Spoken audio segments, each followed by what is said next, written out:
Chief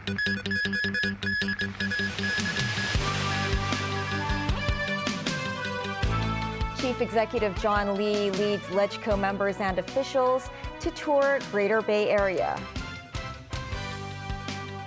DSE exams start for thousands of students.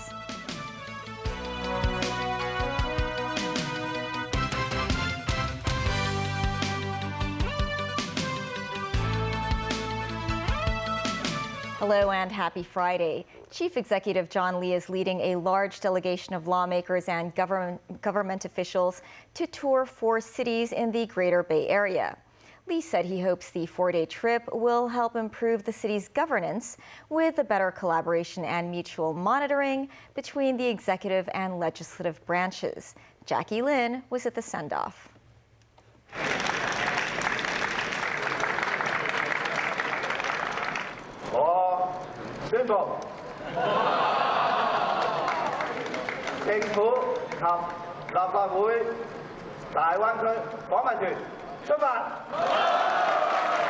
Led by Chief Executive John Lee, the Greater Bay Area tour marks the first trip jointly participated by 83 lawmakers and 5 principal officials of this term, including Chief Secretary for Administration Eric Chan.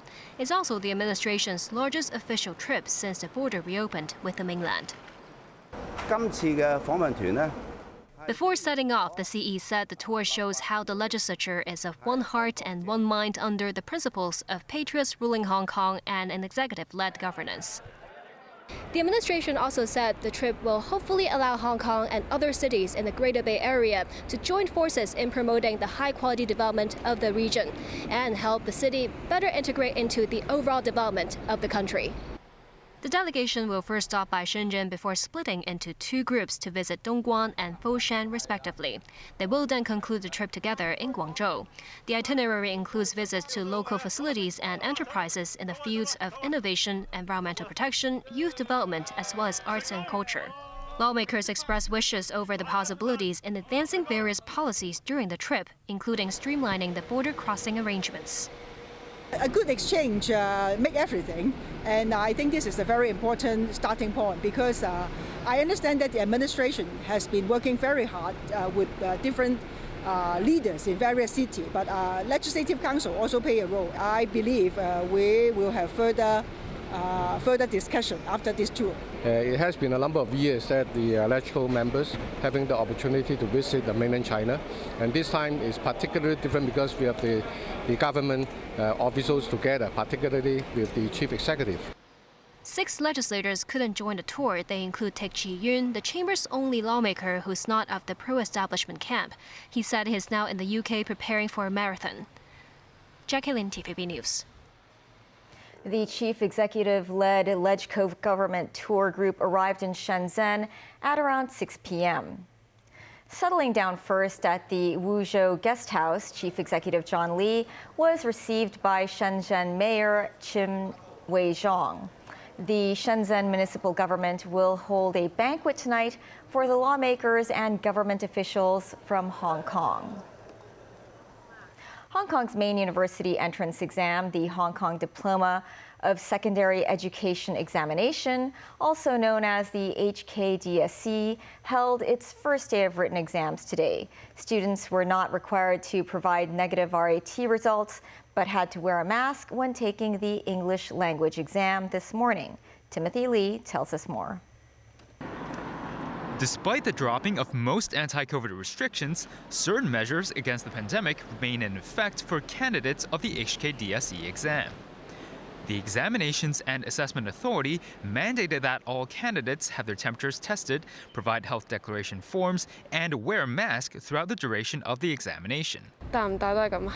This student said the mask does not affect her performance, and that she was used to wearing it during previous tests. A secondary school principal said this year's COVID-related restrictions have significantly eased, adding that only a small number of students did not fill in their declaration forms prior to arriving at the exam site. As for infected candidates, they could take the DSE exam at the Cognitio College's former campus in Sampok Kong. They had to register with the Examinations and Assessment Authority earlier via phone or email. Some candidates said they were hopeful about achieving their desired exam results. In the morning, I didn't feel that worried about the whole DSE exam because I think that the attitude, the attitude and my mental strength is the most important thing for the DSE. I thought most of it was pretty good. English is kind of my strong suit in terms of the language subjects. People were definitely more tense than usual compared to their normal tests at school. Considering this is the DSE, so I think that's really normal. There weren't a lot of guys like having lots of, I guess, emotions during that time. Everyone's really serious. But others were less optimistic. So I woke up this morning at 2 a.m. and tried to study for English. It was a hard journey towards 2 to 6 a.m. Constantly studying. I knew that I wasn't able to achieve such a high standard in such a short period of time, so I tried to plan schedule for different subjects. English language takes the spot for the most popular subject in this year's DSE exam, selected by more than 47,000 candidates. Continuing with the English subject tomorrow, students will take the English listening and integrated skills exam tomorrow morning. Timothy Lee, TVB News. Foreign Minister Qin Gang is embarking on a 3-day official visit to the Philippines starting today, where he will hold talks with the Philippine President Ferdinand Marcos Jr. Earlier today, Qin attended the Lanting Forum in Shanghai, where he explained and defended China's position in response to criticism from some Western countries. Daniel Rell tells us more. This morning, Foreign Minister Qin Gang made the keynote speech at the opening of the Lanting Forum on Chinese modernization and the world in Shanghai. Qin said pursuing modernization is an inalienable right of every country. He said some countries shouldn't tear down the bridge after reaching the shore of modernization. He added some advanced countries have constantly set up barriers for others to pursue their distinctive modernization paths. The foreign minister said the accusation of China challenging the international rule and unilaterally changing the status quo in the Taiwan Strait is absurd and dangerous. He said it is not Beijing but Taiwan's pro-independence forces and their external supporters that are disrupting the peace and stability of the region. Qin said that both sides of the Taiwan Strait belong to China and that it is right and proper for China to uphold its sovereignty. He also commented on the ongoing conflict in Ukraine. Qin said China is not inflaming the situation in Ukraine and advocates a peaceful resolution of international disputes through dialogue and diplomacy. Qin's comments come ahead of his official visit to the Philippines between April 21st to 23rd. Qin's trip will be his first official engagement with the Philippines since he was appointed foreign minister and state councillor in December, at a time when China expressed concern over the Philippines expanding U.S. military access to its bases. He will meet with Philippine President Ferdinand Marcos Jr. and Philippine Foreign Minister Enrique Manalo. Among the topics to be discussed are the implementation of agreements made during Marcos Jr.'s state visit to China in January, regional security issues, and the outcome of last month's bilateral talks on the South China Sea. Marcos Jr. will then head to Washington for talks at the White House with U.S. President Joe Biden on May 1st, when they are expected to discuss economic and defense cooperation. Daniel Rell, TVB News. About 90 Japanese lawmakers on Friday visited a Tokyo shrine viewed by Chinese and Koreans as a symbol of Japanese wartime aggression. Prime Minister Fumio Kishida donated masakaki religious ornaments to mark Yasukuni Shrine Spring Festival, but he did not personally visit the shrine. Chinese Foreign Ministry spokesman Wang Wenbin said that China firmly opposes Japan's inappropriate conduct in regards to the Yasukuni Shrine and has lodged representations with the Japanese side. Asian neighbors have been outraged in the past by Japanese politicians visiting the shrine in downtown Tokyo as it honors 14 Japanese leaders convicted by Allied Tribunal as war criminals, along with the other war dead. Coming up after the break, cities' prices went up in March by 1.7%. Britain's Deputy Prime Minister resigns over bullying controversy. Key charge against Alec Baldwin is dropped over fatal shooting incident.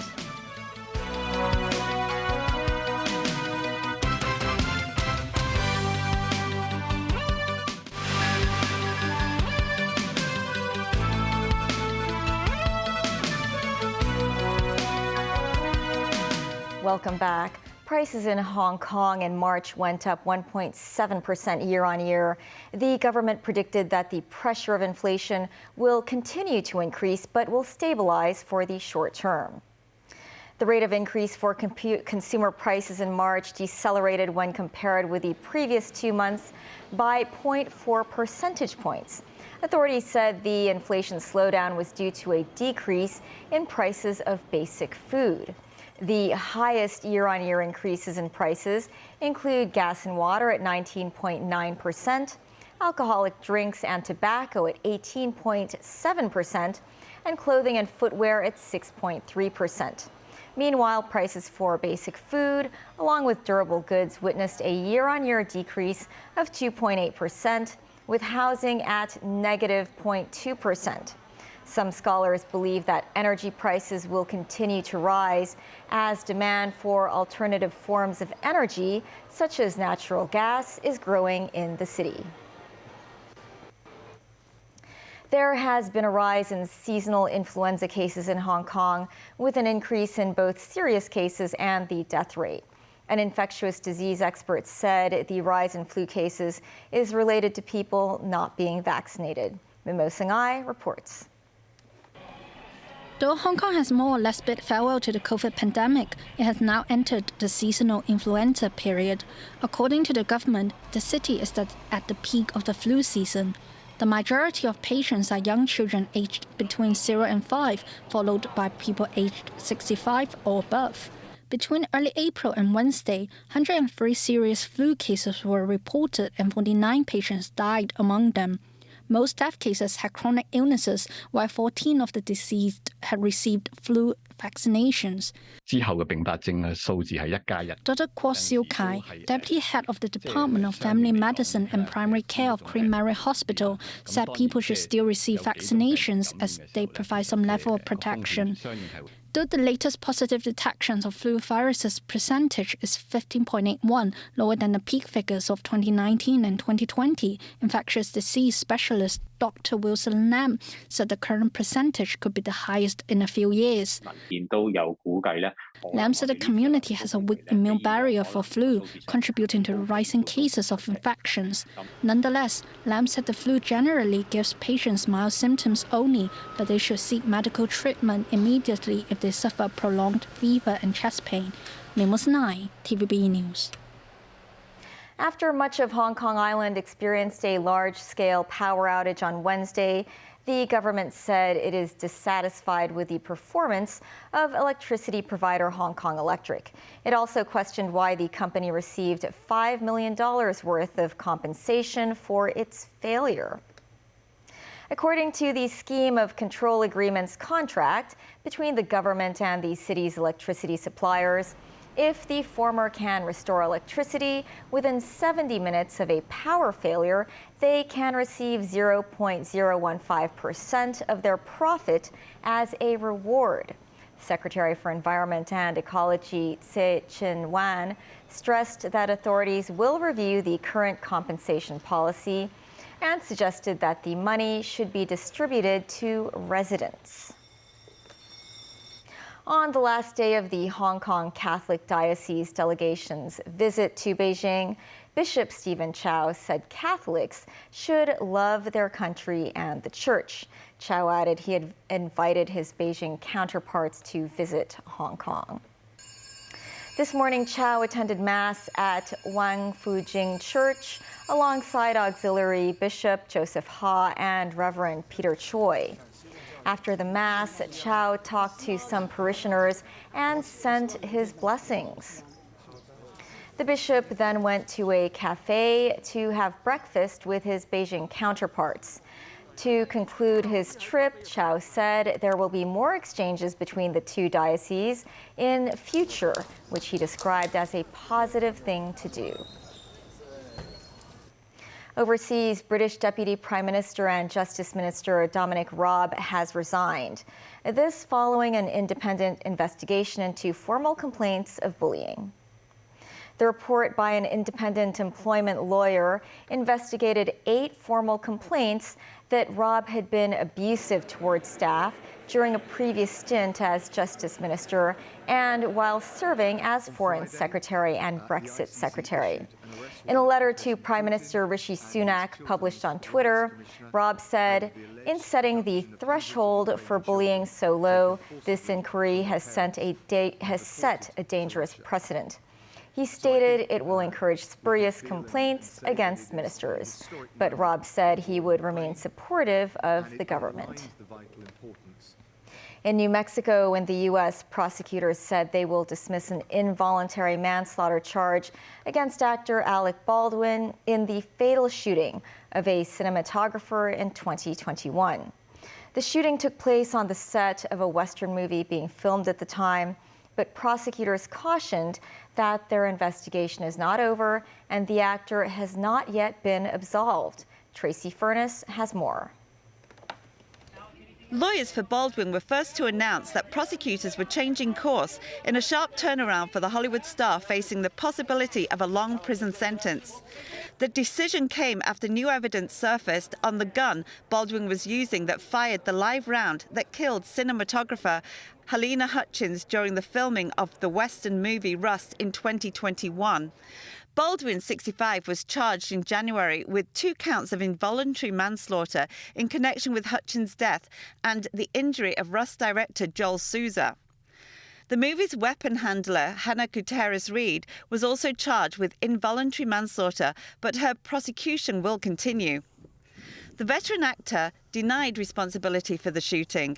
He said he cocked the revolver but never pulled the trigger, and it was the job of the armourer, Gutierrez-Reed, and other weapons professionals to ensure it was unloaded. New evidence shows that the reproduction-long Colt 45 Peacemaker revolver had been modified, which has compromised the argument that the gun was fully functioning and could only have fired if Baldwin pulled the trigger. Investigators have not been able to explain how live rounds made it onto the film set. The dramatic turn in this case arrived on the same day that Baldwin and other cast members resumed filming the movie in Montana. Tracy Furness, TVB News. The U.S. House of Representatives passed a Republican bill intended to ban transgender women and girls from competing in women's and girls' school sports. The House passed the measure by 219 to 203, but it has little chance of passing the Democratic-controlled Senate. U.S. President Joe Biden has also voiced his opposition to the bill and has vowed to veto it if needed. BMW has been forced to apologize after it was accused of discrimination at the Shanghai Auto Show. The car giant was giving out free ice creams at its mini stall to encourage people to view the vehicle. BMW employees appeared to offer freebies to foreigners while ignoring Chinese. The German manufacturer was heavily criticized in videos on social media and were trending in a PR disaster. The company admitted the error, putting it down to poor internal management. That's the news. Thanks for watching. Bye for now.